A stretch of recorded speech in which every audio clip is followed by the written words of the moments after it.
Firefighter Mark Stevenson says he can't drive through Fort McMurray without being brought back to May 2016.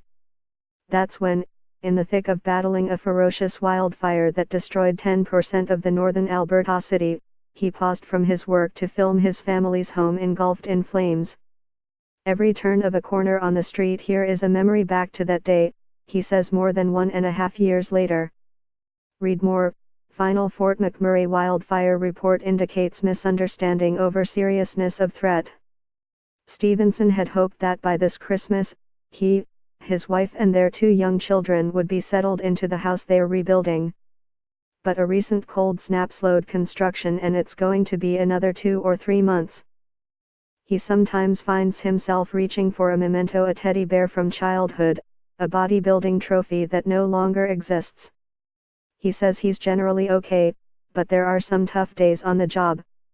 He says he has benefited from counseling the fire department has arranged for its staff. A lot of people are over it and past it, and that's great. But it's not the same for everyone. There are some people out here who are still hurting. Watch. The Fort McMurray wildfire forced more than 80,000 people from their homes in May 2016. Here's a look back at how it unfolded. The debris has been cleared and vacant lots are gradually being filled with new homes in Fort McMurray. But as time erases the physical scars of the fire called the Beast, mental and emotional ones remain for many who experienced the costliest disaster in Canadian history. Care providers with the Addiction and Mental Health branch of Alberta Health Services had 38,777 client contacts in the region between May 10, 2016, and this past October. 31, about 1/3 higher than the tally the agency reported in March of this year. There is no comparable data for before the disaster. Read more. Women pregnant during Fort McMurray wildfire faced increased stress, depression. Study. Vincent Agyapong, with the University of Alberta's Psychiatry Department, has been studying the mental health impact of the fire.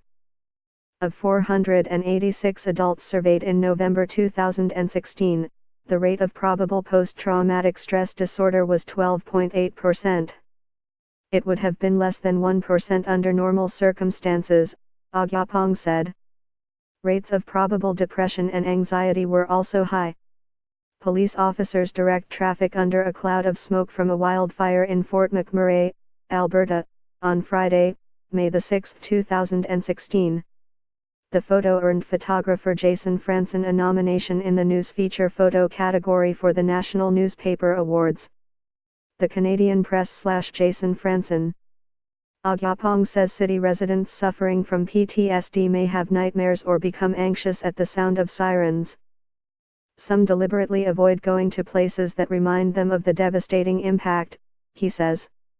I've seen quite a number of patients who have left Fort McMurray because the city as a whole reminds them of the trauma that they went through during the wildfire.